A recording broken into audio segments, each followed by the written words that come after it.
and with Splyce submitting Kobbe and kaSing. Ooh. What's that? Oh, no. What is that? That is the that is the least faith that can actually be humanly made by a sound. So, listen, I love these I boys. think that's reportable. They are great guys, but they have not been playing very well in the bot lane throughout this bit. They've died a lot 2 versus 2, okay? So, against Huni and Adrian, I'm not super optimistic as a European, but I guess we'll see how it goes. When you're talking about a professional player, and Yeah. the only thing you have is, well, they're pretty nice guys, then you know it's a sad state of affairs over in Europe.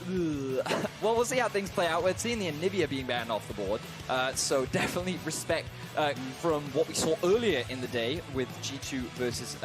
Ooh, Talia, Alistar. We saw that combo shown off actually in the previous game for an early kill. There definitely is a pretty high kill potential if you want to go for that. And this right is now, blind pick, so it could be Talia versus Talia. Syndra hover. We did see Syndra in the last 2 versus 2 as well. You do have good CC setup, but early game damage not really there until you hit level 6, really. Yeah. You also have to remember, I mean, if you go for Alistar Talia versus the Talia Syndra, I'm expecting Splyce's team to have like a lot better push. Really, the only way you kind of expect to win as Echo Fox is if you actually land the combo and do get that one shot off.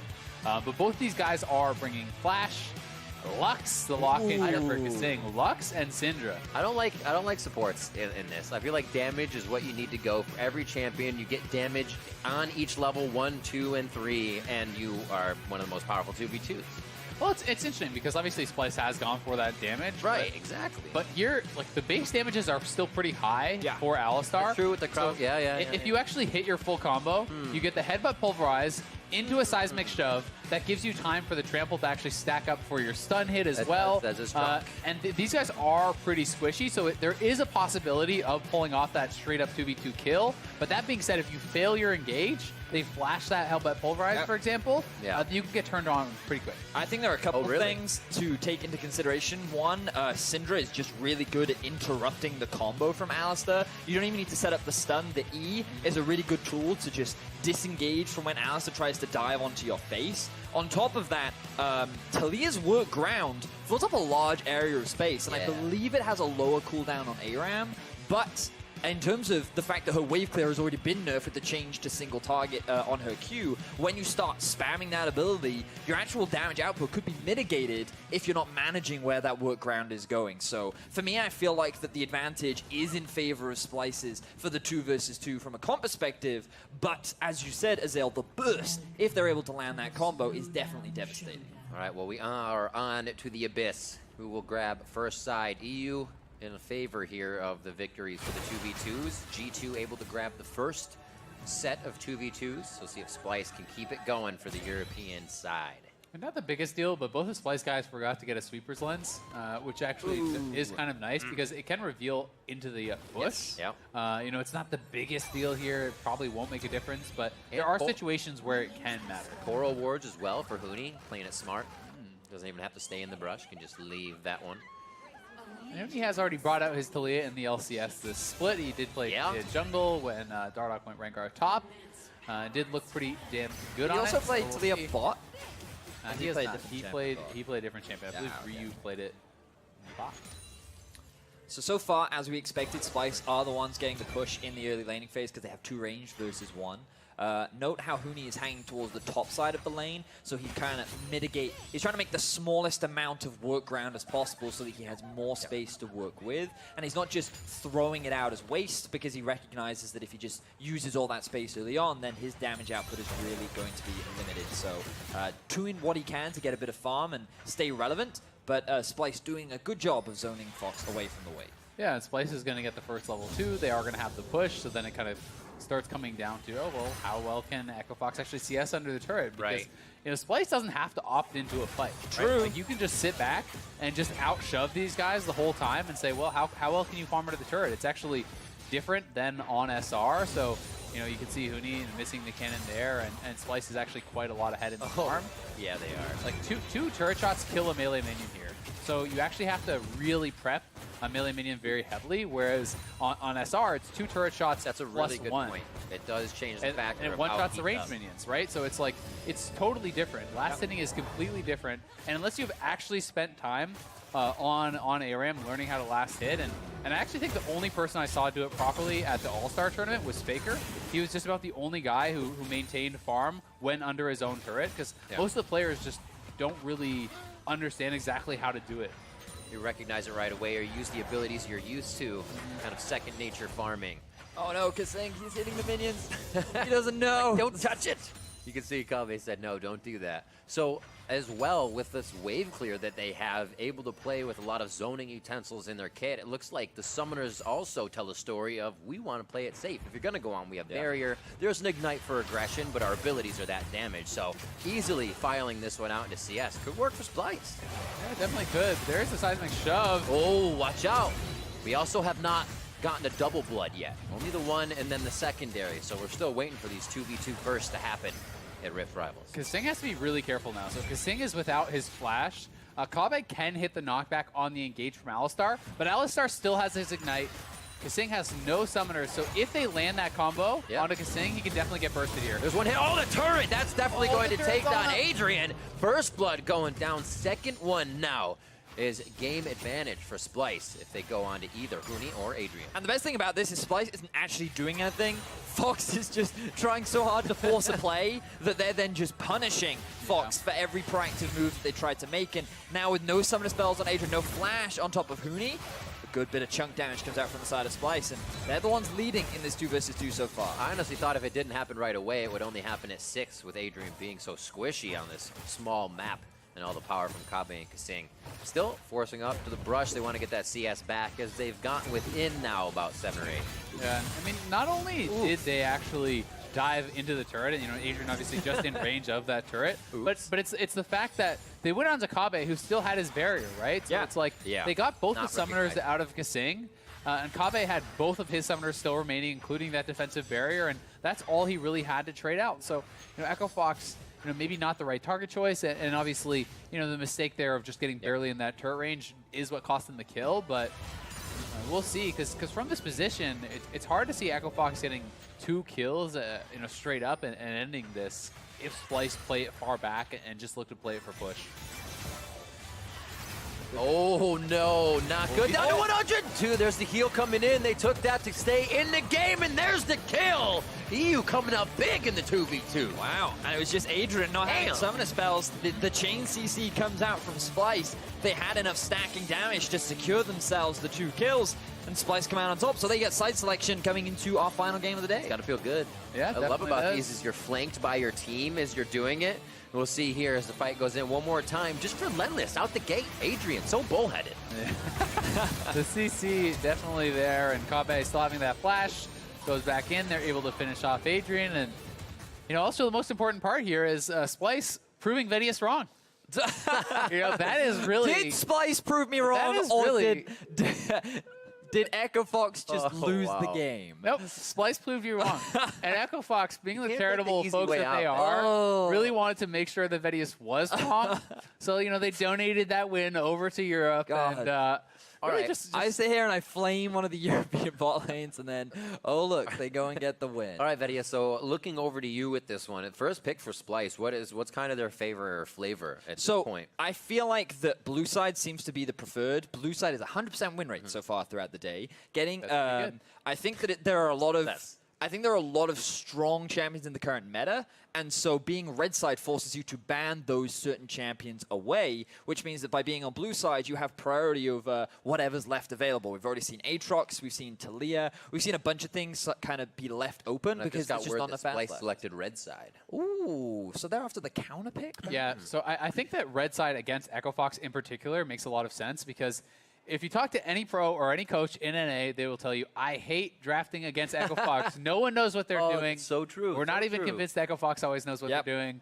But Echo Fox, they can play anything. They can put it anywhere. And I think playing specifically against them, this allows you to see what the full composition is before you make your last Yes. pick, and it also allows you to avoid any potential counter pick for Huni, right? And Huni with a counter pick can be very, very dangerous. The Renekton certainly didn't work out so well for him earlier in the day, but you know, going up here against Splyce is smart to be careful about their big star, because he really can be a monster if he gets ahead. I'm curious as to what strategy Splyce will take, because this split had an opportunity to talk to the coach, and he basically says that a lot of the resources have been invested towards bot side because Kobbe and kaSing haven't been performing during the laning phase, and Xerxe feels like he needs to be around that lane in order to help them get through that part of the map, and so they can transition into the mid game where they can then look for fights. But against Huni, someone who loves to be aggro in the laning phase, looks to try and play towards finding those lane leads, I feel like Xerxe should go back to last split style of just camping Odoamne, because that is where they got a lot of their wins in the second half of last split, and if you can shut Huni down, he's a big playmaker that you just kind of eliminate in the early game. Yeah, definitely the case. And I mean, it was back in week 2, I believe. Xerxe actually had 0% jungle proximity with Odoamne. And Echo Fox is looking at that, and with their 100% jungle proximity. You know? So Dardoch definitely loves to go top lane, loves to get Huni ahead. Those are two of the guys who are supremely confident on Echo Fox, always willing to take a fight, always confident that they can outplay themselves from any situation. So we'll see what Splyce is going to go for him here, but we are definitely not going to see the Aatrox. We love to ban it on blue side in NA. I don't know what it is. A lot of bans going towards the funnel from the side of Splyce. 3 support bans already hitting the board. Wouldn't be surprised if we saw a priority on something like the Morgana or Tahm Kench from the side of Splyce. kaSing is a big Morgana player. He does like those ranged supports. And interestingly, Echo Fox going for a very early Zoe. Perhaps that's a denial away from Nisqy, as that has been one of his best performing mid laners throughout the regular season. Yeah, and Damonte definitely going to be very comfortable on the Zoe. Oh, yeah. It is always funny seeing all those supports, banned away. Yes, it is obviously denying the strategy, but when it's like, well, these are all Dardoch champions almost that are getting banned away. That Dardoch Alistar, definitely something to be feared here. Yeah, Braum, Alistar.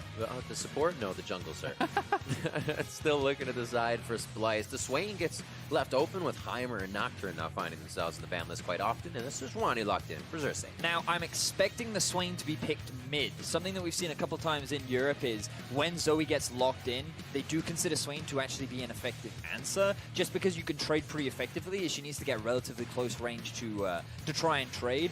And if you do land the E, because of how squishy she is, you can very quickly burst her down. So it's kind of a popular one over in Europe, and that's kind of where I'm expecting it to go for the time being. Yeah, I definitely agree.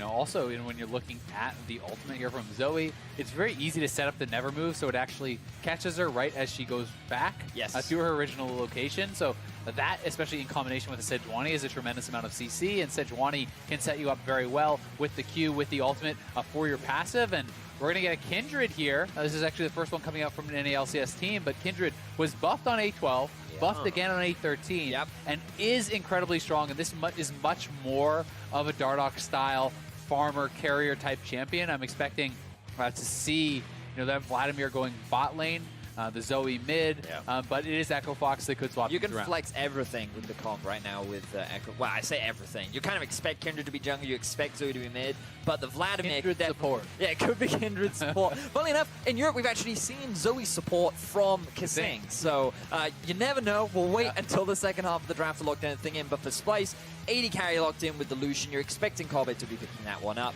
Swain, we're kind of expecting it to be a mid based on Nisqy's playstyle and preferences, and Xerxe going back to a kind of a comfort pick for him in the Sejuani, so they already have a little bit of scaling on their side from the mid and jungle, and you kind of look at this 2 Adam Lucian kind of team fight style coming in from Splyce.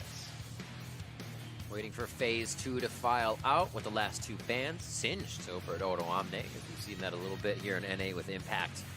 And now what are the next 2? 15 seconds for Splyce. Are taking their time on the clock to discuss the rest of the composition as well. Would love to see an Ornn ban from the side of Splyce right now, because I feel that with the Singe taken off the board and with so much damage already locked in for Echo Fox, Ornn would make a lot of sense from the side of them. It would give them engage, gives them a bit of a frontline tank, and I feel like that it would fit into their composition quite nicely. I do agree. I think it fits very well, but it's also Huni, and there's a low chance of him wanting to play the Ornn. He may play it regardless, as it having I think tanks, especially in combination with Kindred, do set up very well for that champion to be successful.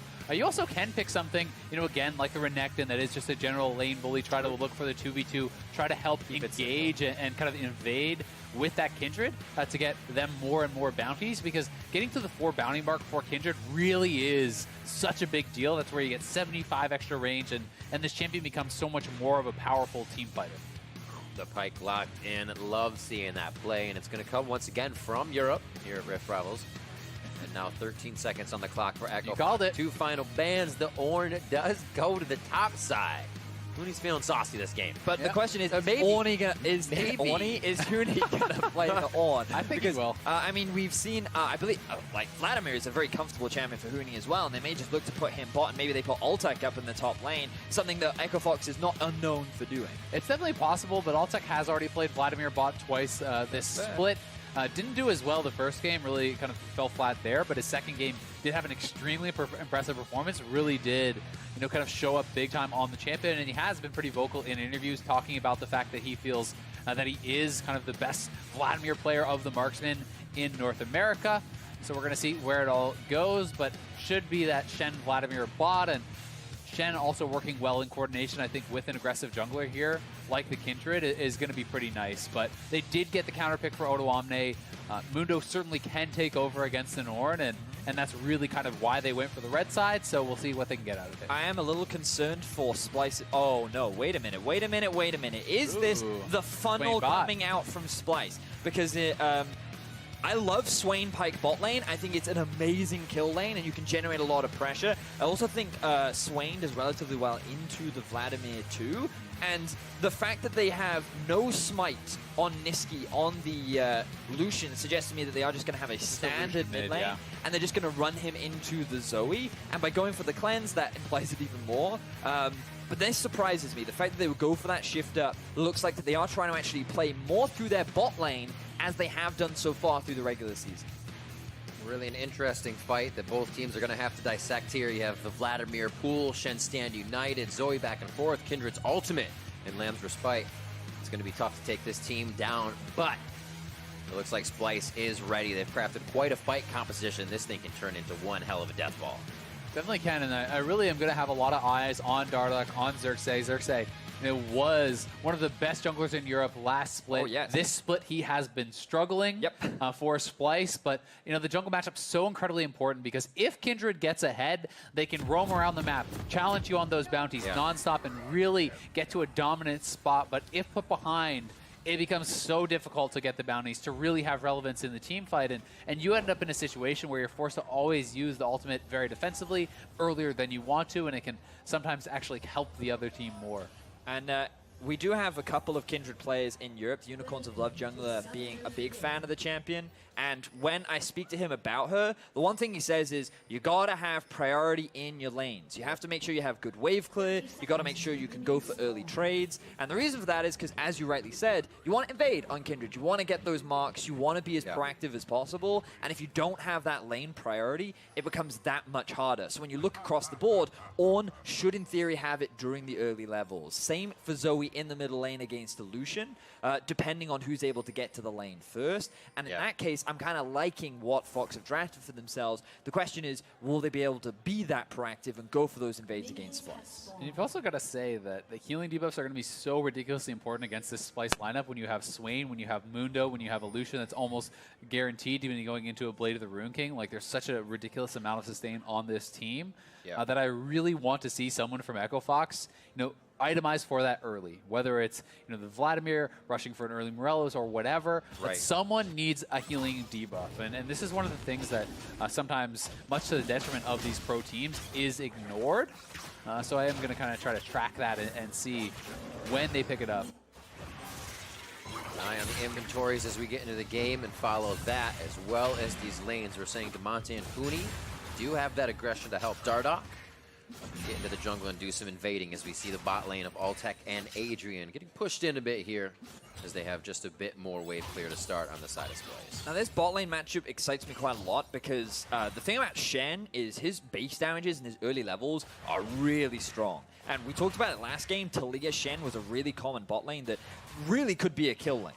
And so when you pair Shen up with a champion, you usually have a lot of threat. And when Vladimir hits 6, you have the ability to go for a lot of those fights as well. But Pyke Swain is a very similar one that European teams love to run themselves. And what you can do is, every time you land the hook from Pyke, you then drag the target back in, and then you can follow it up with even more damage in CC from the Swain too. And you can see that the moment one thing lands, the follow-up immediately comes. Amazing damage onto Altec. He actually missed the last Crimson Rush on a heal that would have really kept him nice and healthy, so Splyce went in. Yeah, I mean, Altec is just getting caught by everything right now. Yep. First, it's the never move into the hook, then it was the hook into the never move. There's so much displacement from this Splyce bottom lane that really is very, very powerful. And we have Dardoch up here on the top side going for the scuttle. It is a bounty, so he's going to be able to not only get that scuttle, but he hits level. Oh my word. Mark. They're just getting slammed right Yeah, that hurts. Get the Bobbum Hammer out. It's already been used. 3 minutes on the clock. Lucian's Here's that invade first. we were thinking about. If they can get Dardoch in safely, and that's a big if. 2 flashes over the wall. They silence on Nisqy, or so rather sleep him. But they're going to be out of this one nice and safe. The fight from Huni and Odoamne starting to the river as well, but you never cross that river alone. And they almost meet Xerxe and Nisqy there. Huni gets out safely. Pretty poor invade from Dardoch when Nisqy had the push. Yeah. He's going to be the first one to respond.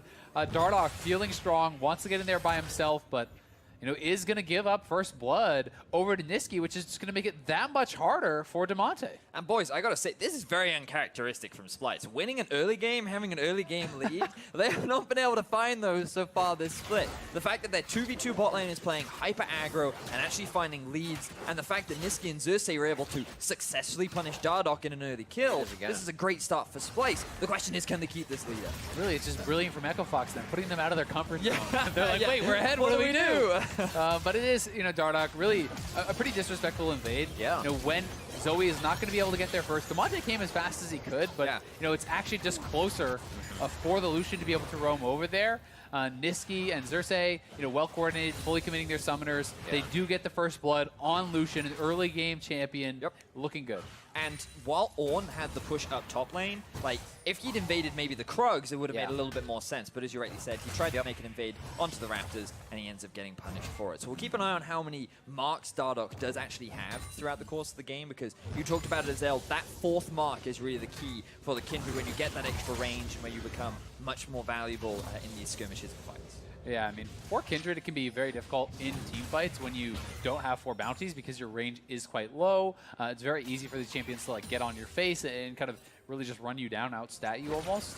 But once you hit 4, that is really a big deal. 75 extra range every 3 thereafter is an additional 25, which is bonus, but not necessarily needed. Nice knock up, no follow. A lot of caster minions there Huni is taking into consideration.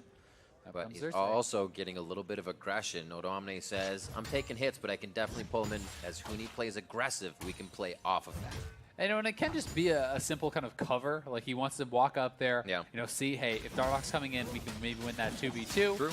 But it's straight back to the scuttle, and you can see the bounty gets actually spawned over on the Gromp, which is basically impossible for Dardoch to get at this point in the game with his bottom lane being pushed in with no vision over there. So a lot of those early bounties, you just have to kind of accept that based on its positioning, you won't get it. Don't even try. Just continue to farm. Continue to stay relevant. Just on the edge of the taunt, Spirit's Refuge goes down to deny the incoming damage, and they push Kobbe out of lane. But that's one of the first times it's happened is kaSing backed, and they're a little disjointed. I wonder if kaSing will look to go for a roam. It looks like the early levels, he hasn't decided to try and rush mobility moves. He's actually decided to upgrade his support item to increase that gold generation, get a little bit more resources invested. They're looking for a dive up here. Pre-6 on Mundo. Huni's going to set it up. In they go. Just before he hits it, it'd be a great time to get the kill down. He hits 6, hits down the ultimate. This could really swing things. Huni takes one last shot, and they go 1 for 1 with the assist. Best case scenario for Odoamne there, given that he was getting collapsed upon, he just gets the level 6 and is able to trade 1 for 1. While Nisqy still soaks up the farm, means that while the proactivity was good from Fox and the intention was good, unfortunately they could not deny that level 6 from Mundo. And Odoamne, really smart thinking. You saw him run back to the minion wave. That was to get the last minion for 6. So he got the level up, gets 6. The ultimate keeps him alive just barely long enough to go for that. And they're looking for a potential redive, but Dardoch fancying his chances here on an invade. And Does have a bit of help from Damonte. That's what makes this one a little stronger and more orchestrated than try number 1. Red buff is denied for Xerxe, and they make their way out for Echo Fox. I feel like you have to concede this, given that Lucian is still clearing the wave up topside and Mundo only just getting back to lane. bounty spawn as he's doing it. Oh, that's convenient. Dardoch will be able to pick up what looks to be like his second mark. Oh no, Odoamne gonna be a pain. Back him off. They know that Nisqy's on the way back as well. Ideally, if they can get a push in from he wants it Damonte so bad. and the roam down from Huni. This is the key thing. Huni needs to come down to help out his team and provide a numbers advantage to secure this. He has smite. He can actually just burst this down. Yeah. All right, that's fair. This one is the easiest one to do because you basically have to auto it twice and then it's in smite range because those chickens are pretty weak. So he will be able to pick up a second, but here's the dive once more. So track Odoamne, level 5.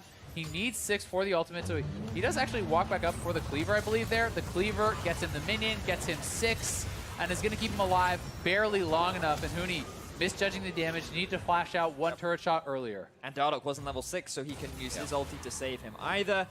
And so far, Fox find themselves finally on the kill board. But overall, in terms of the early game, things going pretty well for Splyce. Fox haven't found a huge number of advantages. Largely, they have been punished for a couple of the plays they've tried to make, and now Splyce are the ones trying to be proactive, looking for an invade onto the red buff. You can see that kaSing already on his way up with the Pyke.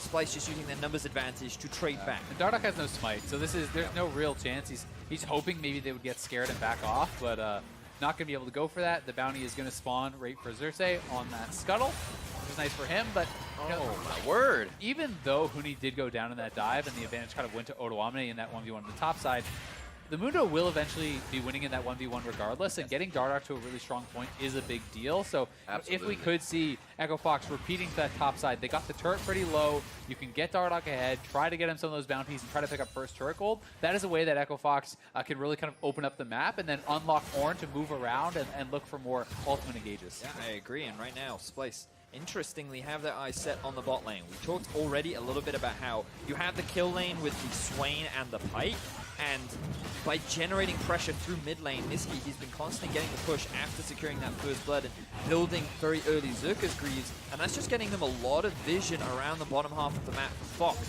It will result in a cloud rate, it gives them a lot of priority towards the bottom lane, and actually a bit of an advantage in terms of farm. And so far, Splyce's bottom side of the map is definitely still the angle with which they'll look to play through in this early portion. Definitely the case, and Nisqy looking good. I've got to give a little bit of credit, though, to Damonte, who is, subbing in here with the team. In the first game, actually looked really good on Syndra, despite his team losing that. Was kind of the best performing member. He is going fairly even here against Nisqy, despite the fact that his lane opponent actually was given double ups in first blood. So, Damonte certainly is having a respectable showing, and, this is a big deal for him because showing up well and really performing here, on Rift Rivals on this international stage could mean more game time for him in the regular season also. It certainly could, and I like the fact that he was moving up with his jungler to set up for another potential dive topside, but they decided not to go for it. They're going to trade for the Rift Herald instead. Splyce were around the bot side of the map after securing Drake, and Xerxe was clearing his Gromp out, which means that Dardoch can now secure this one for free, and they're set up to take either a top tower or a mid tower, depending on their preference. And I think you just go top. I mean, the turret is just in one hit range, so you just walk up. Mundo has no CC, you channel it in his face, and you can drop that, but he does need to be careful about the Sejuani coming over and the interrupt there. Great pressure on mid lane, knowing something top is going to happen as well. Xerxe slowly moving in, but they saw he was on a ward. They said, we have Lamb's Respite, we may be able to work this. Nice side step from mid. A slow walk up from Nisqy here could actually make this fight go long. And they stop being stopped out by Damonte. The fight stays between these four in the top lane. Call the Forge God back. He doesn't even have a chance to throw down the ultimate long enough to stay alive, and right in front of Xerxe, they take down Odoamne. Yeah, Xerxe just walked away. Odoamne had not used his ultimate preemptively, and now Echo Fox looking for fights on the bottom side, but that's going to be a turret without even having to use the Rift Herald. Another bounty onto Dardoch, another kill onto Dardoch, and they could even, look to now save that Rift to break mid, as you had talked about, and kind of knock down some of the advantages that Splyce has built there. And Odoamne, he didn't have his flash up. It was just about to come off cooldown. If it was available, he would have been able to dodge out of the way of that Ornn ultimate, but unfortunately that was not the case. And now we're seeing what Fox does when they invest their resources towards the top side of the map. We talked a little about it in draft, where one strategy Splyce could look to do is try and help Odoamne, but on this Mundo, they don't really have the damage in the 2 versus 2 that a Kindred and an Ornn will have. Odoamne just oversteps a little bit. Dardoch has the slow on his E, and with no flash available, there's no way you're getting out of this situation. And that's why in a case like this, it's often actually better as the Mundo to just preemptively ult and top yourself off. Yes, you don't want to have to actually commit that and then have it wasted, but when there is the potential of a dive, using the ultimate as you're taking that damage, you actually are dealing the self-damage of the initial tick, and you have a very high chance of being able to be burst down. So, you know, Odoamne not covered by Xerxe, not using that ultimate early, meant he goes down, means they lose the turret, and the Rift Herald can be moved mid to chunk that down exceptionally low. That is now set up and prepped for a takedown within the next few minutes, depending on if they stay for it now. kaSing goes into the shallows and tries to get himself an initiation if he can get them to back off. Now they push some wards forward here, and Splyce looks to set up for a bit of map control. And it's funny, Azael, because you said something earlier, which is put Splyce out of their comfort zone, give them an early game lead, and see what they can do with it. So far, they've been able to do nothing with the early game lead that they had. Nisqy, he got himself a kill, and he is still even with Damonte. He hasn't really roamed around that. We've seen him move a little bit with Xerxe to get a couple of invades off, but outside of that, Splyce, after what was a pretty decent early game advantage, have not been able to turn that into anything significant. And only now are they looking to try and secure this bot tower as they go onto Adrian. Ultimate right onto Adrian, why not? Take the guy that needs to save everybody else. The calling to the backside, and they take him down. Everybody almost getting a piece of that one as Huni teleports in. Top side of the map is now left to Odoamne, depending on how long Splyce stays. Looks like everyone will back off after the one kill. Echo Fox can push for mid turret though. It is very, very low. Nisqy is coming back, but I mean Dardoch is going to push here with Damonte and look to chunk that down. Ooh, following the Forge God for Altec. A nice give and go on the Forge God there. Oh, nice stopwatch. The ultimate. Kobbe's trying to keep himself alive here. If he throws the damage back, but it's not going to be enough as he hits second R. And now Huni is in a troublesome spot, getting locked down by Permafrost with just one more hit. kaSing's there to dive in and skewer him back, but he just misses. Huni gets himself to a safe spot, but only safe enough for Splyce to catch on a few more times. There's the final touches coming in from the rest of the Nisqy rather, and the rest of the team. But while all this action was happening down bot, keep your eyes on mid, because Damonte, he is just pushing in that wave. He didn't feel the need to join the fight because Fox, they already secured a kill onto Kobbe. He was the target that they were after, and by drawing all these members of Splyce down, it opened up the map and allowed Fox to get a counterplay elsewhere. Yeah, knocking down that second turret, going to be able to open up that gold lead. And Dardoch, that is a bountied scuttle. That's going to be his fourth bounty right there, which is very big, but here it is one more time. Kobbe actually played this really well. Yeah. Flashes the Ornn ulti, then the pre-stopwatch on the Shen taunt. Like, that's about as good as you can do there for Kobbe. So well played by him. While that's true, he's still overstaying the lane, and he shouldn't have been in that position in the first place. So in the situation that he was given, I completely agree with you that he did what he could, and he bought enough time for Splyce to answer. But you have to question why he was even in that lane in the first place, and he didn't respect the ability of Adrian on the Shen to be able to bring 3 members down and secure the kill. Overall, though, we're both in agreement that Fox definitely got the win over Act. Not only did they get the kill in bot, they also got that tier 1 in the mid lane. Nisqy, at least, though, has been the beneficiary of a couple kills. He has finished his Blade of Rune King, and now there is a lot of weight on his shoulders. You know, when you are benefited from all this gold that is coming to you, you have to perform in the team fights. You have to be the one to really show up and get work done, because the rest of his team is kind of falling behind as the global goal goes over to Fox. And we've seen him everywhere on the map now. Has full kill participation at only 3, but Huni buying Moby boots to be everywhere just to deliver these Forge God ultimates. God damn it. One after the other. That guy is a creative character. Moby boots, so he can roam from top lane to bot lane as quickly as possible. Bring that ulti engage. I mean, I think it makes some sense. You're not going to be able to 1v1 against the Mundo anyway, so those rotations, and there's a pick right there. That's the Moby boots right there. Utilizing the ability to move around the map. Finds a pick on the Kobbe. Gotta go fast. He's like a gliding guardian, moving from lane to lane. Gliding wasn't the word I had in mind. It worked. It worked. He's very agile. Already back to clear top lane, doesn't even miss it. And let's see where he comes in on this one. So how does he set this one up? Kobbe, he doesn't have vision. Starts it off. I mean, he has a bit of wards, but I mean, Fox just has the deeper vision. And Damonte, he had already completed the Luden's Echo, so he had more than enough burst. And Fox gaining nice momentum now after what was a very rough early game. They've slowly found picks, they found more objectives, they've been the proactive team, and they're the ones now gaining control over the enemy jungle. I mean, Dardoch is getting to be pretty big. He's at 5 bounties, but he's not out. Stand United comes in, a little bit of a hop there, gets him to safety as well as they take down kaSing. Summoner spells along with him. Now Odoamne getting the chomp down, but he's got Burning Agony on. Able to break the CC as he gets help from Kobbe and Demonic Ascension. Both these ults are going to expire, though, and then you can just dive Splyce. I mean, these champions are weak without their ultimate. Huni's right on board with that Azael, and they take down Odoamne. Now to the turret. I mean, Splyce is just not respecting the dive potential. Like, that is such an obvious dive. Yep. With Kobbe having his ultimate expiring, Mundo's ultimate is already expired. You're already marked from the Kindred, and now Dardoch is at 6 bounties. He's about to get his 7th. Not only does he have his first range upgrade, he's going to get his 2nd at 17 minutes. That is 7 bounties on the Kindred. This guy is going to take over the game. And that's kind of what we wanted to see from Echo Fox. They have all these damage dealers built across the board. Huni picking up a tank, which is a little different from what we've seen so far in the regular season, but he's still getting involved so much with the rest of his team. And now kaSing trying to get something back. Oh, death from above. Scoots Huni back and puts him below. 37 seconds on that timer. Altec not looking good. Looks like he did use the ultimate there. He's trying to get himself out. Crimson Rush still a bit away, but Xerxe has no follow-up. And Nisqy has been picking up all these kills, so he's now going to be the main carry for Splyce to turn this around as Dardoch is getting fed. Damonte is getting fed. The entire lineup for Fox is in a really good position, and all the pressure is starting to fall on the mid laner from Splyce. And Dardoch, the best 800 gold you've ever spent, buddy. He got an Executioner there against Mundo, against Swain, against the Blade of the Rune King, Lucian. That item is hilariously effective, so it just gets tougher and tougher now because you'll put Kindred massively ahead, already on 2 items, 7 bounties, challenging smite, and an Executioner's. Even with those ultimates available now, you can just get focused down. Like, they can straight up just shred you because there's really very little armor. It's just the Spirit Visage plus the Ninja Tabbies. Like, Dardoch is going to absolutely slam this team right now. He's got to be feeling good. You think as well, you say it sounds weird. Dardoch's thinking, you banned my Alistar and my Braum? Okay, I'll show you my Kindred. Let me show you my Kindred. And you're like, wait, what did you say? But yeah, absolutely. 4-1-0 controlling this one. And now he feels comfortable to stay in the jungle. I feel like it's something we're seeing from junglers. You know, you force them onto supporting them and they can actually play the game. They're like, I got to prove it this time. I got to prove what happens. And Fox, they're looking for another fight. Drowsy onto Xerxe. Does he go down, though? Adrian just a bit short there on the taunt.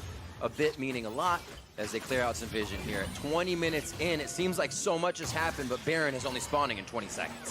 Dardoch picks himself up another stack after stealing away the Krugs. That's primarily why Fox are playing towards the top side. By leaving Huni down bot, I don't know if they'll just passively be able to get that turret, but so far in these back and forths, it does feel like Huni is coming out ahead. Going for a Sheen, in fact, working towards that Iceborne Gauntlet. I do love seeing that on many Ornns, just because it gives you that extra bit of trading power. Yeah, and the CDR as well is so big, and here comes Dardoch.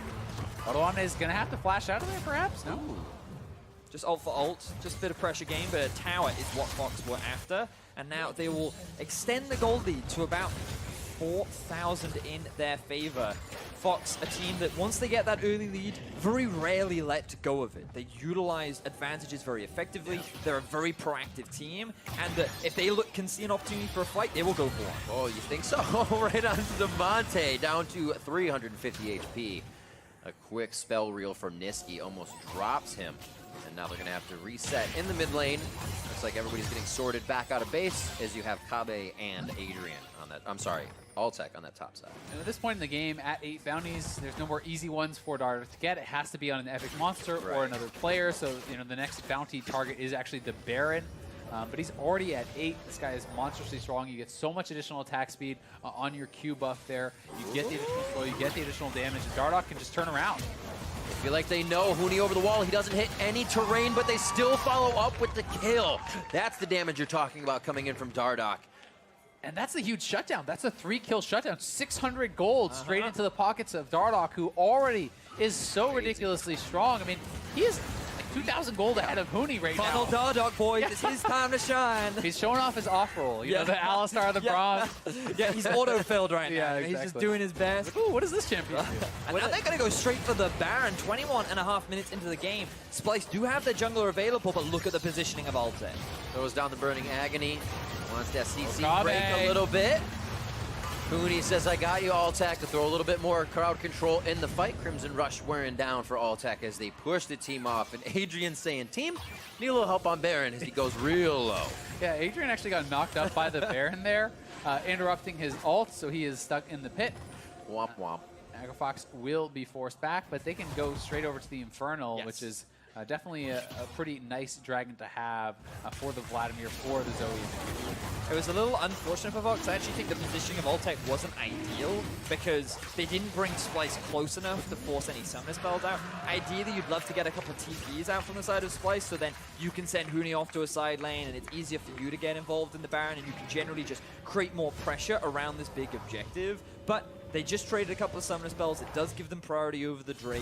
And right now, they're still in a favorable position, pushing all of these side waves. And now they'll reset, refresh some of their vision, and look to pressure the Baron once more. Yeah, and Dardoch's looking to join up here with Huni. He was spotted by that pink ward, though, and you'll see Odoamne back off, so they should not be able to get this kill onto him unless he wants to try to stick around. And I mean, it's giving Xerxe the ability to actually come over and potentially fight off in a 2v2. Here they go.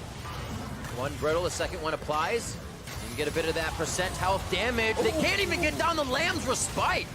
And they are going to be able to take down Huni. Kobbe comes in very quickly. And Huni and Dardoch are quickly turned around on this one as Huni takes a little bit longer to go down. They give that one to Odoamne. And this is a big question mark for me because Fox don't need to be playing towards the bot side of the map. You don't need to be looking for kills onto Odoamne when you are this far ahead, playing around Baron, utilizing the fact that Alta is so strong on this Vladimir, looking to try and force fights is really what you want to be doing rather than playing towards this side lane. And you just gave away 2 big kills, a lot of shutdown gold that Splyce is going to be happy with as they now relieve some of the pressure and even should get a turret in the puck.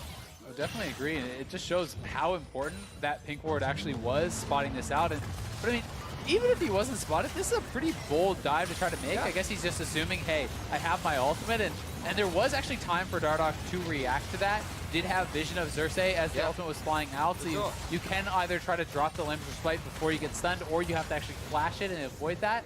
But either way, they are punished, and Splyce looking for a chase down here on Altec. Fox losing ground on the map. A nice bone spear. It skewers him back as they drop Altec. Huni comes in, though. He says there may still be a follow-up fight, but Forge God misses on both sides. 3 members slowly roaming up for Echo Fox. So I'm not familiar with NA games, but help me understand, boys, because Fox now, they just sacrificed their bot lane carry up towards the top side, really uncontested, and then they TP in, giving away a global summoner spell that now allows Splyce to actually have pressure off in the side lane, and they have a numbers advantage, giving them so much more priority. I feel like Fox, I don't understand why they're trying to make all these kills happen when they have the map pressure advantage.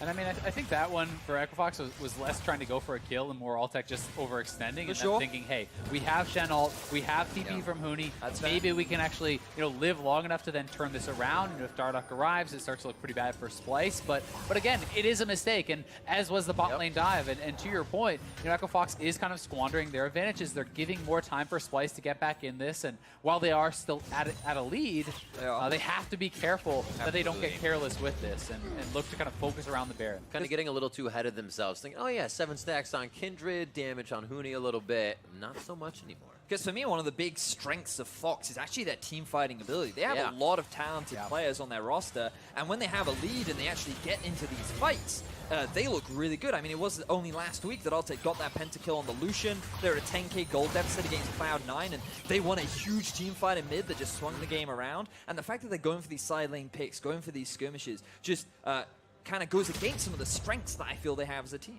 And I mean, honestly, for Echo Fox, a lot of their games are like this, right? Their greatest strengths is also sometimes their greatest weakness, and they have, almost unlimited amounts of confidence, right? They always feel that they can make the plays happen, that they can outplay, their opponents no matter what the situation is, and that's why oftentimes you'll see games that are either going to be snowballed very heavily in one direction or the other, and regardless of the position in the game, Echo Fox very frequently plays the same way. They're going to look to fight you, they're going to look to be super aggressive and make these individual outplays, and sometimes, as it has been in this game, it's to their detriment, but it's also what got them ahead, so it's kind of that double-edged sword. And the bright side for them is Splyce is not really known for their proactivity, and usually they don't come back from the deficits that they fall into, so you're going to have to look at players like Xerxe and kaSing to find these picks and force these fights if Splyce want to turn this game around. There's an Vampire just missing. Call the Forge God goes down. They're trying to pinch him. Altec is roaming behind. Kobbe's a bit of the focus. Altec just off on the side. Channeling the Tides of Blood goes in a little early on that one as Huni may just go down to start the fight. Lamb's Respite is down to keep him alive. Adrian falls before it comes up, and now it's not looking good, but Fox still want to try and turn it. Odoamne falls, and the AoE starts splashing. kaSing and Nisqy on the backline stay alive. Dardoch starts to take aim, and here comes Damonte, delivering the kill. A double onto the side of Splyce as Fox move forward. And this is the team fight strength from Fox that we were talking about. They finally find the 5 versus 5 and they come out on top with a clutch ultimate from Dardoch, keeping so many members alive after so many members of Fox drop super low. You'd think Splyce was going to win it, but in the end, Fox come out on top and they secure an inhibitor. Nicely done there from Echo Fox, and when Dardoch stays alive in the fight, he's going to be so strong, sitting on 3.5 items, 9 bounties to his name, and they're looking to move over to the Baron now. Going to be straight onto it. We'll see if Splyce can actually get out here and try to contest this. They don't really have any vision in the area, but they're aware of the possibility. kaSing can definitely do a pretty good team stun, but he has to fully commit. He has a shot on the left side with Odoamne coming in. Odoamne no flash, so the side he chooses, the side he stays on. Nisqy on the bottom. Baron grabbed up by Echo Fox. Are they released from this uncontested? The ultimate comes out from the Forge God to disengage the fight, but Nisqy is trailing on the right. Echo Fox do make it out, but now Splyce in the driver's seat to take down some turrets. Yeah, Fox secure themselves a pretty quick Baron. No minions. Kindred and the Vladimir taking that down quick, but let's have a look back at how this fight starts. You can see that Vladimir is coming up from the river, and just Splyce are grouped up mid, so Fox see an opportunity to force a fight here. The key note is that Nisqy is forced to flash very early on because his positioning is not great, and Huni is the target focus, so the tank gets very low, but then he stays alive, and Shen drops at the beginning of the fight. Damonte's still fine and gets a huge amount of damage off the backline, while Dardoch is untouched as well. So while the fight initially looks good for Splyce, it's only the tanks that are dropping low, while the damage dealers are still free to shred through the Splyce line. And as those ultimates expire, as the Swain ultimate falls, as the Mundo ultimate falls, as all these big cooldowns are used for Splyce, their damage starts to really peter out very quickly. And you know, Dardoch is now on 10 bounties. I mean, he's 125 attack range above the Lucian, so it becomes that much easier for him to actually you know, hit those attacks and find the angles where he can really maximize his DPS with all the gold that he has. That damage is going to become that chance where you completely change the mind of that person in a fight. Nisqy's going to have to turn away if he gets hit by those shots from Dardoch. A hit in from Altec. Sanguine Pool keeps himself alive as Huni also triggers on the Forge God. They are quickly going in, relentlessly suffocating Splyce. Odoamne on the Mundo, almost going down, but he just keeps himself alive as he's loving the pain. Huni backs off. Dardoch on the front line, feeling like he can toy with a few more dance steps. And the team of Echo Fox feels good taking down the inhibitor. Fox feels quite happy as they walk away with no kills, but a secured inhib and a minute and a half still left on the Baron. Immediate TP up towards the top side because they want to keep the pressure going. Nisqy hasn't even had an opportunity to back yet as he just hits the fountain. Fox is still stealing away the enemy jungle, and they just want to keep things going as they look to get a win over Splyce. And Huni's got his ultimate, you know, up in about 20 seconds. They can look for a rinse and repeat here, but he is far ahead of the team. Pretty ridiculous for him. Every 60 seconds he can call the Forge God, and it has been the majority of their initiations. Odoamne getting taken down. You can see that Executioner's calling, doing work as Dardoch just aims true and takes him down in almost a 3v1 push. Lamb's Respite goes down so they can deny that turret damage coming in, and they quickly keep pushing Splyce back onto their fountain. It's the only place they can find solace at this point. 30 minutes into the game, Echo Fox looks to take the Nexus. All 3 inhibitors are down. Splyce are left on their last leg, and here comes the glass clutch fight. Xerxe going for broke, trying to get in with the team and add the permafrost. Splyce doing what they can to take down Adrian. They found kaSing and Xerxe. Echo Fox on the Nexus. Dardoch routes it around the side to get another kill. But Echo Fox are going to get the win over Splyce. And ALCS ties it up 2-2 thanks to a couple wins there over Splyce. And I'll take it. Yeah, they'll take it. Echo Fox showing a pretty damn strong game. Definitely some sloppiness, you know, once in that advantage, but really Dardoch showing off that Kindred, showing just how strong it can be. Such a heavy focus on those bounties. It did, you know, get him killed at the start, but he was able to consistently pick them up, racking up 10 or 11 bounties throughout the game. Became monstrously strong. And another good performance from Damonte. Really credit to this guy. Showed up on the Kindred, looking strong in the bot lane that game. 5-0-5 here on the Zoe, always staying safe, getting the poke out, and and really a pretty strong showing overall. Yeah, for me, two big things were learned, and that was that Fox's team fighting is still very scary. When they group up as a 5, they perform extremely well, and I think it's something that many teams at this tournament have to respect. The other big thing I learned is that Splyce still don't know how to use gold leads. There were so many throws coming in from the side of Fox that Splyce really could have punished a little bit harder, and when they were in a position to punish, they never really tried to force anything, and that lack of proactivity is something that's going to hurt them throughout this tournament, because this meta is all about trying to force plays, being active on the map, and looking for fights whenever you see them. All right, well, to get some thoughts from the victors, let's go ahead and hand it off to Odoamne and Echo Fox's Fire Below the Mountain. Thanks, guys. Huni, congratulations on ending Echo Fox's Rift Rivals Day 1-1. Now, what are your thoughts on your own performance and the entire tournament so far?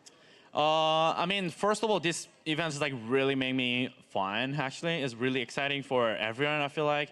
I'm even like really excited when I play, and you know, I can't imagine how you guys are gonna be like having fun. So, I mean, for now, I think it's like we're having like 1 lose and 1 win for day 1. I think it's like fine to record, because as long as we're gonna win for tomorrow.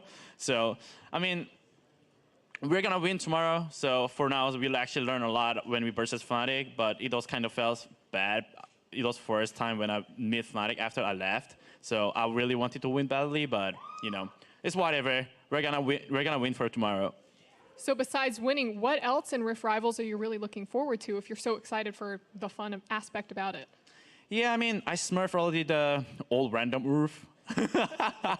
And 2v2 was really fun, but unfortunately we could not win it. But you know, right now it's like there's a last show match was it for today, and tomorrow and final will be like way more fun, and actually we are playing for, you know, win, because like I really want to prove all gain and it's greater than Europe.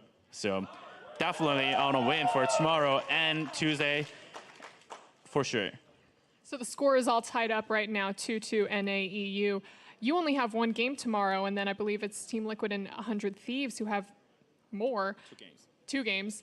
How confident are you, and how much faith do you have in your friends? You know, Team Liquid is gonna do really well, since I'm pretty sure they're like best team in right now in the NA, and 100 Thieves, they look pretty good only for today games. I'm confident to say that for tomorrow is gonna be, no matter what, NA is gonna be like higher record than Europe, so we get the site selections. Well, Huni, thank you and congratulations again. And to wrap up the day, let's hear from the analyst desk. Thank you very much, Odoamne. Echo Fox bringing in the final victory of the day, evens us up at 2-2 throughout day 1 at Rift Rivals, sets us up for a very exciting day 2. But let's admit, was not a walk in the park for Echo Fox today, even in this victory. I mean, most of our games today, when we thought they were going to be one-sided at some point, then, you know, a team would kind of randomly do something that backfired, and then the other team got back in the game. Kind of the same deal here. Yeah, it reminded me a lot of that G2 game where I didn't feel like Echo Fox was ever in danger of losing, but it was pretty ugly. I like Huni's Ornn.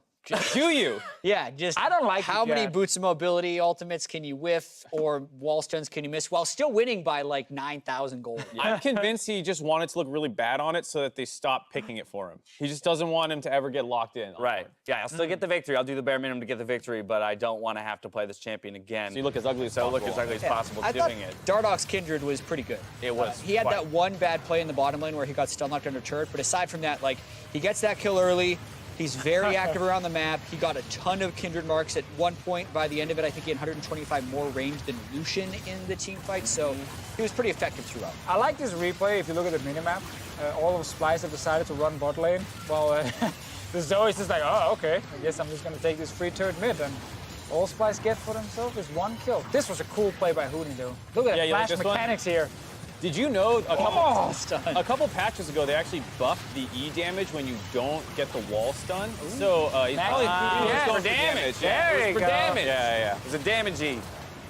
No, but ultimately, this team fight going in favor of Echo Fox, Dardoch, Kindred being left alive, able to clean up the fight pretty well. And again, they play team fights super well. We got to give them that credit. It's the reason they stayed in the game against Fnatic despite falling so far down in the early game. And here, the moment Splyce actually kind of didn't realize what they were doing in the early game and Echo Fox started getting a bunch of kills on Dardoch, it felt like they could never really lose the game again because they would just always be better in team fights. That was the tricky thing with the all-magic damage team comp, or what looked like an all-magic damage team comp against Mundo, is because Kindred got so fed and built a Blade of the Ruin King, they could still shred Mundo, which I think was the one crucial thing that helped. Got that Executioners as well to help with the healing reduction. Mark, I want to talk a little bit more, though, about the day as a whole now, because this was, again, when we were looking at the setups of the two regions and like which teams would get kind of expected victories over others, this is one that was expected to go in favor of Echo Fox, but in large part, sitting at 2-2, where do we feel, or how do we feel about the teams from both regions and what was expected versus what we've been shown here on day one? I think Team Liquid, just looking only at day one, looks like the best team here, but that was because G2 was kind of doing their not optimal strategy, smurfing around a little bit. So just purely on this day, I would say Team Liquid looks like the #1 team. They also played Splyce. They also played Splyce. So I understand that, but it was a clean victory, whereas we've seen other people who should be smashing their opponents not being very clean. So I think Team Liquid is owed that. I think G2 played the worst game of the summer split so far,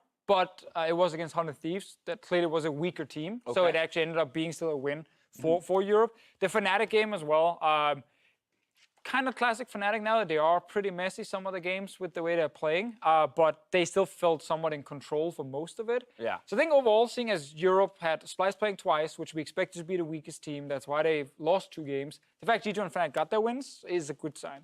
Yeah, I don't think there were many games that went against expectation. I think all 4, the favorite in terms of result, did end up winning. Now, the champions that were used in the games was a little bit different than the expectation. I think we saw a grand total of 2 marksmen in the bottom lane, and it was in the same TL versus Splyce game.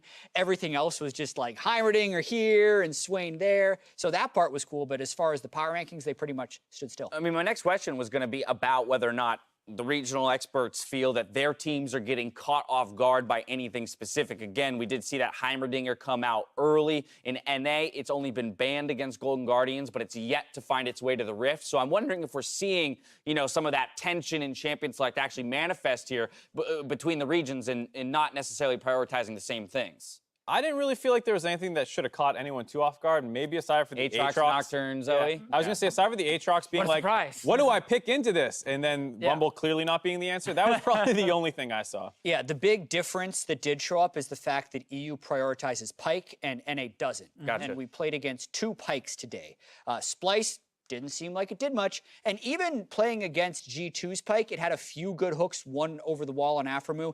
It didn't feel like NA was flabbergasted with what Pyke does. They just value the champion differently. Yeah, I feel like the European teams will not get surprised about any specific pick and ban phases. I feel like last Rift Rivals, we had that big surprise for the EU teams coming into the the day one, where NA would camp mid lane and then the entire EU strategies will just fall apart. That's not happening again. They're definitely not being surprised about what's happening in the games, because we have the teams who play the same way that Echo Fox plays 100 Thieves, so they will know what's going on. You know, I realized I misspoke when I said that the record was 2-2. If we count that grudge match at the top of the day, exactly ahead. 7-2. Just had to throw that out there. It's worth 5 points. It was worth 5 points arbitrarily. We're not. Let's take a look at tomorrow's schedule presented by Jersey Mike Subs. The day starts with the Rift Rivals pre-show at 12 p.m. PST. Then Game 1 has a rematch of MSI opponents Team Liquid versus Fnatic. That's going to be a good one. Followed by Echo Fox versus G2. And 3 more matchups before we conclude the group stage. After that, though, teams will submit their bot lanes for the 2v2 gauntlet as teams compete to be named the best bot lane in the West. In particular, looking at this schedule, what are the major ones that jump out to you guys? TL Fnatic.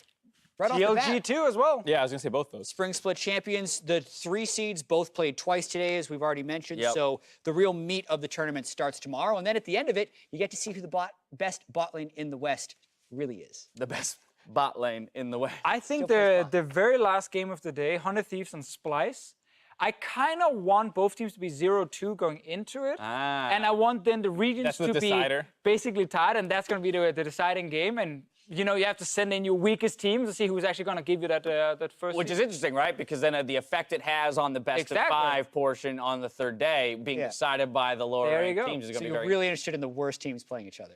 I mean, I think if it is even before that game, then yes, I am. I can see why you like casting you so much. He wants that image of the Hey, that was Simpsons. in the intro. The Simpsons image with the monkeys fighting. That's That's what great. That's what he's going for. Overall, a successful day one of Rift Rivals, though, you think? I think it's been I think fun. so. It's Yeah, it been was fun. crazy exciting. So for myself, the casters, and the entire live broadcast crew, thank you for watching, and we'll see you tomorrow for more Rift Rivals. Good night.